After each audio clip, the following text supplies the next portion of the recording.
et messieurs, bonsoir. Nous sommes le 7 décembre. Bienvenue dans le 20h. Voici les titres. Le père de la nation ivoirienne, Félix Houphouët-Boigny, a été célébré ce vendredi 7 décembre, 25 ans après sa disparition. Des prières ont été dites en sa mémoire à la basilique Notre-Dame de la Paix de Yamoussoukro en présence du chef de l'État, Alassane Ouattara. Dans ce 20h, nous aurons un grand angle consacré à cette commémoration. La Commission nationale des droits de l'homme présente ses rapports au vice-président Daniel Kablan-Duncan. Ces rapports portent notamment sur l'état des droits de l'homme.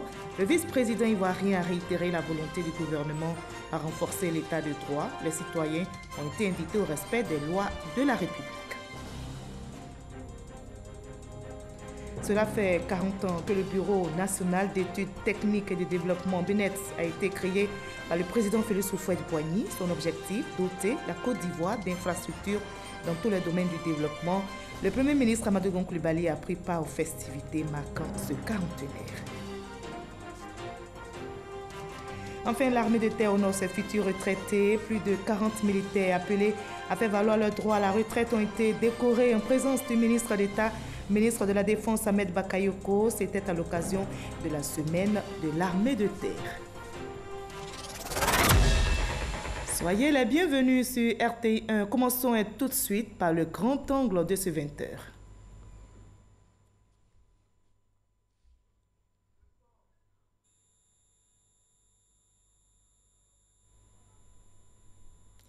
C'est le 25e anniversaire, c'est un jour très important, un jour de commémoration. Et je tiens à y être. Le président de la République, Alassane Ouattara, qui a prononcé ces mots, a effectué justement le déplacement à Yamoussoukro ce vendredi 7 décembre, date qui marque le 25e anniversaire du décès du père de la nation ivoirienne, Félix Houphouët-Boigny. Il a pris part à la messe organisée en sa mémoire à la basilique Notre-Dame de la Paix de Yamoussoukro. Le reportage sur place de Viviane Aimé.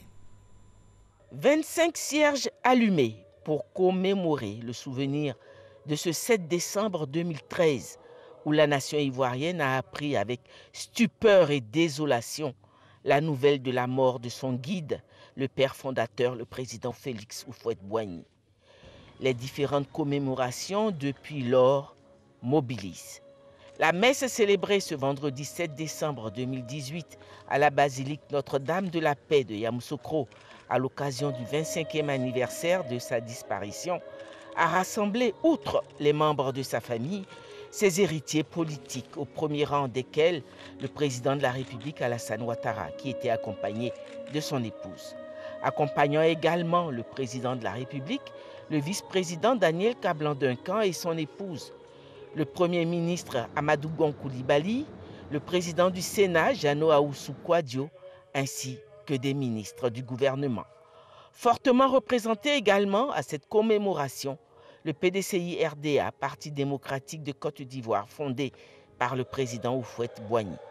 Le chœur célébrant qui conduisait la célébration était dirigé par Monseigneur Alexis Touably Youlo, évêque du diocèse d'Abboville, et comprenait Monseigneur Jean-Salomon Lesoutier, évêque du diocèse de Yopougon, le père Franck Alatin, recteur de la basilique Notre-Dame de la Paix de Yamoussoukro, et le révérend père Hervé Djezou, vicaire général du diocèse de Yamoussoukro. Par des prières, des chants, des offrandes, l'Assemblée réunie a recommandé l'âme du père fondateur Félix Houphouët-Boigny à Dieu, son créateur. Dans son homélie, Monseigneur Touably Youlo a rappelé qu'il fut de son vivant un homme de paix, de dialogue, de rassemblement, qui avait une grande vision pour son pays, la Côte d'Ivoire. Excellences, Monsieur le Président de la République, merci pour votre présence. Que Dieu vous assiste constamment. Madame la Première Dame, grâce et bénédiction à vous. Et merci pour tout ce que vous faites pour le bonheur des Ivoiriens. Je pense aussi à Monsieur le Président Henri Konan Bédié. Que le Seigneur vous accorde force et vigueur et vous assiste dans tout ce que vous faites. Ce matin, nous sommes rassemblés pour prier. Prier pour celui qui a posé les fondations de cette terre de paix et d'espérance. Celui qui a tracé les premiers sillons de ce pays de l'hospitalité, de cette patrie de la vraie fraternité. Le père fondateur de notre nation, le président Félix Houphouët-Boigny. Houphouët a aimé. Il a aimé à tel point qu'il a pu dire, et je le cite, « Mon cœur est plein, si plein d'amour qu'il n'y a pas de place pour la haine. Mon cœur est plein, si plein d'amour qu'il n'y a pas de place pour la haine. » Félix Houphouët-Boigny. Mes frères, mes sœurs, un tel homme ne peut pas connaître la damnation éternelle. Un tel homme ne peut pas connaître la dégradation éternelle. Un tel homme ne peut que vivre et vivre éternellement. Il a vécu dans l'amour et l'amour ne peut pas mourir. Il a passé sa vie à faire le bien et le bien ne peut pas mourir. C'est pourquoi, en ce jour où nous célébrons le 25e anniversaire de son entrée dans la vie éternelle, prenons ensemble une résolution en tant qu'Ivoiriens, en tant qu'habitants de ce pays, la Côte d'Ivoire, ce beau pays qui est un véritable pan du ciel que Dieu a détaché du ciel et déposé délicatement sur cette terre. Oui, prenons la résolution d'être des artisans de paix, comme Houphouët-Boigny, notre Père à tous. Prière et recueillement ce 7 décembre 2018 en la basilique Notre-Dame de la Paix de Yamoussoukro, où Houphouët-Boigny, homme du rassemblement, a réuni le temps d'une célébration en sa mémoire ses héritiers politiques. Voilà, je rappelle que Félix Houphouët-Boigny a tiré sa révérence le 7 décembre 1993. Cela fait donc exactement 25 ans qu'il a disparu. Mais la nation ivoirienne ne l'oublie pas. Après la messe à la basilique Notre-Dame de la Paix de Yamoussoukro, le président Alassane Ouattara est allé se recueillir sur sa tombe. Il a visité le caveau familial dans la cour de Boigny. Il a fait des déclarations. On retrouve Viviane Aimé. À la résidence du président Houphouët-Boigny dans la grande cour des Boigny à Yamoussoukro, où il s'est rendu après avoir assisté à la messe en la mémoire du père fondateur, le président de la République Alassane Ouattara et son épouse ont été accueillis par le gouverneur du district de Yamoussoukro, Augustin Thiam, héritier de la chaise royale des Boigny, et plusieurs membres de la famille. Le président de la République venait se recueillir sur la tombe du président Houphouët-Boigny. Dans le caveau familial des Boigny, le président de la République, Alassane Ouattara, a adressé une prière à son illustre prédécesseur et père politique, déposant aussi un bouquet de fleurs en sa mémoire. C'est avec une réelle émotion que le président de la République a eu ces phrases avant de partir. Vous savez, j'étais avant-hier à New York devant le Conseil de sécurité des Nations Unies. J'ai tout fait pour être présent aujourd'hui, vendredi 7 décembre, à Yamoussoukro, pour participer à la commémoration des 25 ans du décès de notre père, le premier président de la Côte d'Ivoire, le président Félix Houphouët-Boigny. Le président était un père pour chacun de nous, mais pour moi en particulier. Et je ne pourrai jamais m'arrêter de lui rendre hommage pour ce qu'il a fait pour chaque Ivoirien. Il a fondé notre nation Il a dirigé dans la fraternité, dans l'ouverture. Et chaque fois que je viens à Yamoussoukro, je viens m'incliner ici dans le caveau pour demander qu'il continue de veiller sur la Côte d'Ivoire.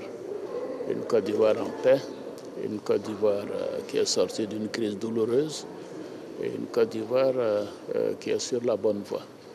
Donc c'est un moment pour moi de m'adresser à tous mes compatriotes, de dire que nous ne devons jamais oublier les idéaux de tolérance, de dialogue et de paix que le président Houphouët nous a légués. Et nous continuons, Dominique et moi-même, de prier pour qu'il repose en paix. C'est un jour important pour nous, beaucoup d'émotions, et nous avons tenu à être là ce jour. Après la visite au caveau, le président de la République Alassane Ouattara a regagné ses appartements à la résidence des hôtes de marque dans la cour des Boigny avant de regagner Abidjan dans l'après-midi. Et le PDCI RDA, fondé par le président Félix Houphouët-Boigny, était aussi à ce rendez-vous commémoratif à Yamoussoukro. Le parti était représenté par une délégation conduite par son secrétaire général, Maurice Kikawe. Les membres du PDCI à Yamoussoukro se sont souvenus d'Houphouët 25 ans après son décès, hommage matérialisé par une cérémonie de dépôt de gerbes de fleurs. Sidonie Davila. Ce 7 décembre, cela fait un quart de siècle. Nous allons revenir sur ce reportage de Sidonie Davila dans nos prochains journaux. Les femmes du PDCI RDA pro RHDP se sont aussi mobilisées ce 7 décembre pour rendre hommage au père fondateur de la nation ivoirienne. Plus de 6000 femmes, comme vous le voyez sur ces images, se sont donc retrouvées au Palais de la Culture d'Abidjan-Trècheville. La rencontre a été également marquée par l'investiture du bureau des femmes du PDCI RDA pro RHDP. Elles se sont engagées à promouvoir la paix en Côte d'Ivoire.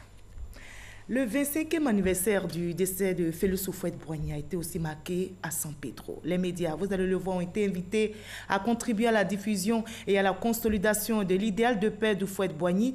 Un séminaire de 2 jours réunissant donc des hommes de médias a été présidé par le ministre de la Communication et des Médias. Le reportage de notre correspondant Sam Kona. Soucieux d'apporter sa pierre à l'édification et au maintien de la paix, le Forum des Houphouëtistes organise depuis ce matin, et cela sur 2 jours, un séminaire de réflexion sur le thème « La contribution des médias à la diffusion et à la consolidation de l'idéal de paix de Félix Houphouët-Boigny ». À l'ouverture ce matin, les intervenants ont invité les hommes des médias à plus de professionnalisme et à la responsabilité afin de préserver la paix en Côte d'Ivoire. Ce séminaire répond à un grand besoin de l'heure, tant l'horizon nous semble obscur vu les enjeux politiques des présidentielles à venir. À la vérité, notre crainte s'est accentuée avec le rôle incendiaire joué par certains acteurs de la presse et certains internautes lors des dernières élections couplées du 13 octobre 2018, qui ont été émaillées de violences et enregistrées dans certaines régions de la Côte d'Ivoire des pertes en vie humaine. Je voudrais inviter chaque femme et chaque homme du secteur à se rappeler que les médias peuvent être de redoutables outils de propagande politique et de haine dans les peuples. Je voudrais que résonnent encore les propos du président Houphouët-Boigny, qui a toujours privilégié les initiatives de paix dans les mots comme dans les actes.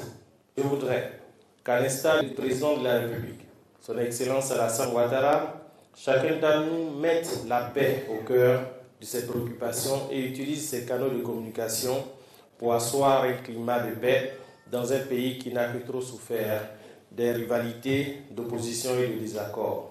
Une cinquantaine d'hommes des médias va travailler en atelier sur 2 sous-thèmes. Il s'agit des éléments et outils de la pensée de paix de Félix Houphouët-Boigny et de la culture de la paix et les moyens et stratégies de sensibilisation à la culture de la paix. 25 ans après sa disparition, le président Félix Houphouët-Boigny demeure présent donc dans les esprits. L'année 2018 a d'ailleurs été décrétée l'année Houphouët-Boigny. La fondation qui porte son nom à Yamoussoukro a procédé à une série de dédicaces d'ouvrages consacrés donc au père de la nation ivoirienne, Abdoulaye Koné. Une cérémonie de dédicace livresque pour saluer la mémoire du père fondateur de la Côte d'Ivoire. Les nostalgiques de Dia Houphouët-Boigny n'ont pas boudé leur plaisir. Il s'agit de replacer Houphouët-Boigny dans un champ, le champ politique qui a été le sien en Côte d'Ivoire. Donc ce champ politique, tout le monde devait aujourd'hui s'en servir. Tous les partis politiques ivoiriens d'abord devaient s'en servir. Ce champ politique qui avait pour leitmotiv la paix. Quand j'ai vu qu'il y avait des bandes dessinées, il m'a semblé important de les acheter pour les donner à mes enfants, pour qu'ils puissent connaître un peu l'histoire du président Félix Houphouët-Boigny, qui est le père fondateur de ce pays et qui a su pendant des années nous apporter la stabilité tant recherchée. 2018, année de Félix Houphouët-Boigny, la commémoration du 25e anniversaire de la disparition du père de la nation ivoirienne ne pouvait pas ne pas s'accompagner d'une production éditoriale. Pour les organisateurs, il fallait accorder une place de choix à l'écriture. C'est pas mal que l'Afrique soit une société où l'oralité domine. Vous voyez l'explosion de l'audiovisuel dans notre monde du 21e siècle. Donc l'Afrique a anticipé peut-être cela, mais il faut toujours réserver sa juste place à l'écrit. Et c'est ce que nous essayons de faire. Au total, 6 ouvrages, dont des livres pour enfants et des bandes dessinées, ont été dédicacés au cours de la cérémonie. La Fondation compte à ce jour 95 ouvrages sur Félix Houphouët-Boigny. Autre date à retenir, le 26 janvier 2019, le RHDP, le Rassemblement des Houphouëtistes pour la démocratie et la paix, organisera son congrès constitutif. Le président du comité d'organisation de ce congrès a animé une conférence de presse pour donner certaines précisions quant aux dispositions prises pour l'organisation de cette rencontre qui aura lieu au stade Félix Houphouët-Boigny. On en sait plus avec notre reporter Eman Guivi. Le congrès constitutif du RHDP se tiendra le 26 janvier prochain au stade Félix Houphouët-Boigny. L'information communiquée officiellement par le biais de cette conférence de presse, un congrès constitutif, une démonstration de force du RHDP, pour paraphraser le président du comité d'organisation, Adama Bictogo. Le RHDP se veut une vraie machine électorale parce que ce qu'il faut retenir, ce congrès est le début de la campagne 2020. Un congrès qui verra la mise en place des instances du parti, d'où l'opportunité saisie par Adama Bictogo pour décliner l'architecture de ce congrès. Les travaux du congrès se tiendront donc la veille.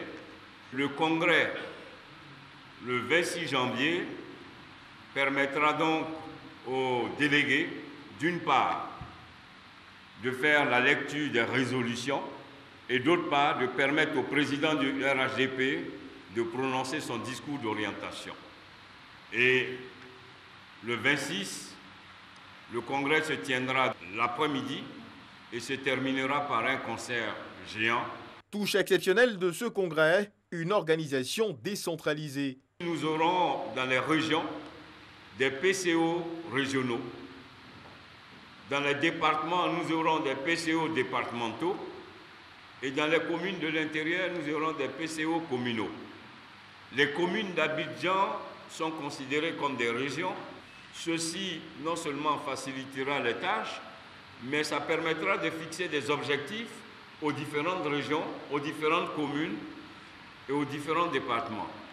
Tous les alentours du stade, depuis l'esplanade de la cathédrale et la Sorbonne, avec des écrans géants, nous ferons en sorte que les Ivoiriens participent à la naissance de ce géant qui sera la colonne vertébrale du développement de la Côte d'Ivoire de demain.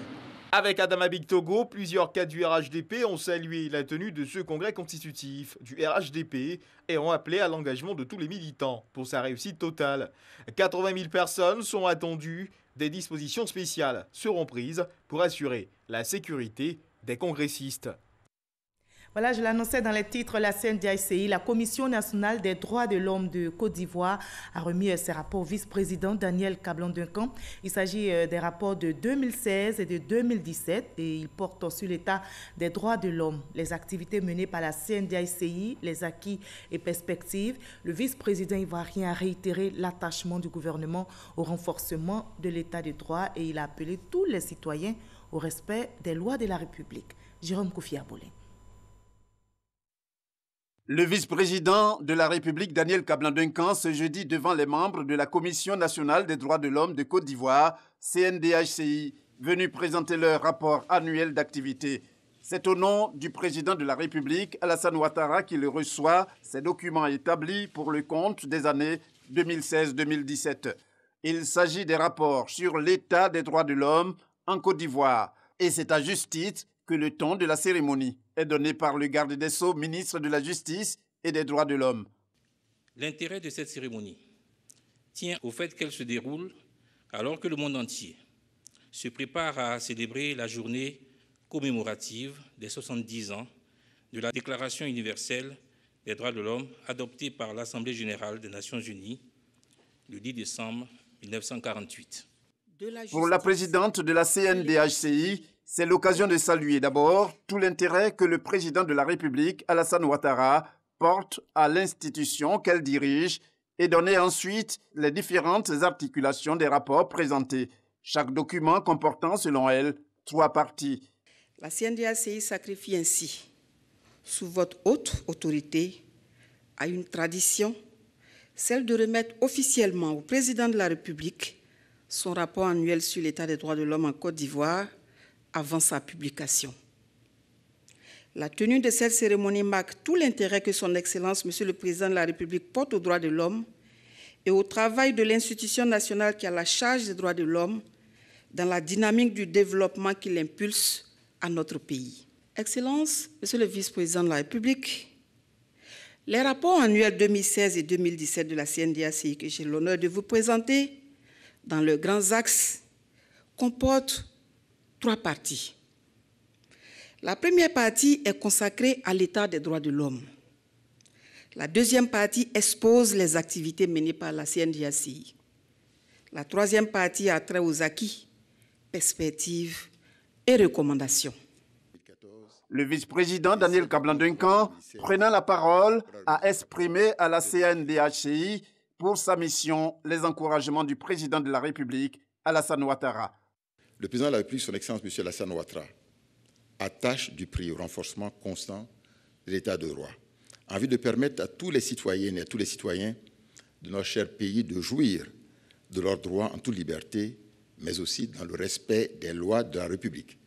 C'est pourquoi il met un point d'honneur à construire des institutions fortes et crédibles pour une paix durable. Le président de la République encourage donc la CNDHCI à poursuivre sa mission dans le sens du renforcement, la stabilité et la préservation de l'équilibre social. L'État a certes des obligations, mais tous les citoyens ont des devoirs et ont l'obligation de respecter le bien public et de contribuer chacun à son niveau à la préservation de la paix. Vous savez, la paix est gage d'une prospérité partagée et d'un développement humain durable. La Commission nationale des droits de l'homme de Côte d'Ivoire, CNDHCI, c'est l'appellation qui est la sienne depuis sa création. Elle aspire à devenir le Conseil national des droits de l'homme de Côte d'Ivoire, conformément à l'adoption en plénière par l'Assemblée nationale le 28 novembre 2018 de la loi portant sa création, son organisation ainsi que ses attributions et son fonctionnement. La lutte contre la surcharge routière s'accentue. Le Premier ministre Amadou Gon Coulibaly a inauguré à San Pedro la nouvelle station de pesage du camion et de la société Afrique, Pesage Côte d'Ivoire. Cette station permettra de contrôler les camions poids lourds et venir ainsi à bout de la surcharge routière qui est l'une des causes de la dégradation des voiries. Cher Koné pour le reportage. C'est au pas de course que le Premier ministre Amadou Gon Coulibaly est arrivé à la station de pesage de San Pedro. Parrain de la cérémonie d'inauguration, le chef du gouvernement a visité tour à tour la salle des opérations et des contrôles. Construite sur une superficie d'1,2 hectare, une longueur de 360 mètres et une largeur de 100 mètres, La construction de la station de pesage de San Pedro a coûté près de 800 millions de francs CFA. Cet ouvrage d'une importance capitale va jouer un rôle déterminant dans le contrôle de la surcharge routière. Les surcharges de certaines intempéries font que les routes font 2 ou 3 ans. Vous avez la côtière par exemple, qui aujourd'hui est pratiquement en état de dégradation. Et donc on sait que le gouvernement a d'autres priorités d'investissement, non pas que les infrastructures routières. Donc c'est en même temps d'éduquer la population et tout le monde. Premier acteur dans la lutte contre les surcharges routières, les transporteurs saluent la création de ce poste à pesage. La mise en route de cet instrument de pesage va permettre au secteur du transport de se porter mieux. Parce que lorsque les transporteurs que nous sommes allons appliquer intégralement le règlement 14, qui demande à tous les camions d'avoir des poids normaux, cela va avoir une incidence positive sur nos entreprises de transport. Les études démontrent que la surcharge est la première cause de dégradation du réseau routier. La surcharge routière fait perdre ainsi environ 30 milliards de francs CFA par an à chaque pays de l'UEMOA. Et cela fait 40 ans maintenant que le Bureau national d'études techniques de développement, BNET, a été créé par le premier président ivoirien Félix Houphouët-Boigny. Son objectif était de doter la Côte d'Ivoire d'infrastructures dans tous les domaines du développement. Le premier ministre Amadou Gon Coulibaly, qui était également au BNET, a pris part aux festivités marquant ce quarantenaire. D'Antoine Césareo Akinapara Coulibaly, de la direction du contrôle des grands travaux au Bureau national d'études techniques et de développement, BNET. Une aventure de 40 années, bâtie à travers des ponts, des barrages, des hôpitaux, des lieux de culte aux dimensions imposantes, où prouesses techniques et humaines s'illustrent. En témoigne, pour ne citer que cela, le pont d'Alépé, la route à Boisseau-Noé, les tours administratives du plateau, le projet Soja, les grandes écoles de Yamoussoukro, la basilique Notre-Dame de la Paix de Yamoussoukro, la mosquée de la rivière à Golfe, le CHU de Yopougon, le lycée professionnel de San Pedro, la centrale thermique d'Azito, les travaux de réhabilitation de l'aéroport Félix Houphouët-Boigny d'Abidjan. Des réalisations qui ont marqué l'histoire de la Côte d'Ivoire moderne, modèle de réussite et locomotive de la sous-région. Des réalisations qui s'exportent et façonnent également les terres africaines. Depuis 2004, le BNET est aussi une expertise en Afrique. J'en veux pour preuve la centrale thermique de Maria-Gleta au Bénin, la cathédrale de Mongomo en Guinée équatoriale ou la route de Baoro-Bois en Centrafrique. Il a participé à asseoir la réputation de ce pôle d'expertise de haut niveau. Il y a près d'un quart de siècle, le Premier ministre Amadou Gon Coulibaly a parcouru toutes les allées du Bureau national d'études techniques et de développement. À travers ce vernissage, cette exposition photo, il a pu revivre ce passé glorieux, des moments d'émotion. C'est avec beaucoup de joie que je me retrouve au BNET. Je voudrais adresser tout d'abord mes félicitations au directeur général qui tient bien donc la maison et qui continue de faire en sorte que des objectifs importants qui ont été assignés au BNET lors de sa création en tant que direction et contrôle des grands travaux soient tenus. Que l'on s'assure à la réalisation du respect des 10 coûts, que l'on travaille également au respect donc, des délais et que la qualité donc, du produit donc, soit la meilleure possible. Et c'est ce à quoi le BNET est toujours engagé. Des reconnaissances qui appellent à ouvrir des perspectives encore plus belles sur les chantiers conçus pour poursuivre le rayonnement économique et infrastructurel de la Côte d'Ivoire. Voilà, c'était un reportage réalisé par Lansine Bakayoko. L'armée de terre honore ses futurs retraités. Plus de 40 militaires appelés à faire valoir leur droit à la retraite ont été décorés pour services rendus à la nation. C'était en présence du ministre d'État, ministre de la Défense, Ahmed Bakayoko, et c'était lors de la semaine de l'armée de terre. Konaté Moussa. Il se prépare à quitter l'armée et rejoindre la vie civile. À quelques semaines de la retraite, 44 militaires de l'armée de terre reçoivent des distinctions. 5 sont faits chevaliers dans l'ordre national, 18 chevaliers dans l'ordre du mérite ivoirien et 21 médaillés des forces armées. Les futurs retraités, je leur dis toute ma fierté pour le travail abattu sur ce rocailleux et difficile chemin du parcours militaire. Que Dieu vous garde encore longtemps et en bonne santé pour jouir d'un repos bien mérité auprès de vos familles. Les futurs retraités de l'armée de terre honorés pour service rendu à la nation. L'action s'inscrit dans le cadre de la semaine de l'armée de terre.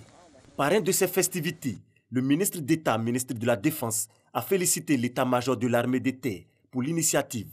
Il a également remercié et encouragé les militaires prêts pour la retraite. Vous avez donné au pays, au nom du pays, au nom de la nation, je vous dis tout mon respect, toute ma considération et toute ma gratitude.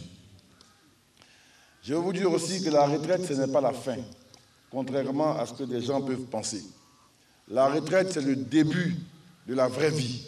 Et vous pouvez compter sur moi, sur le chef de l'État, chef suprême des armées.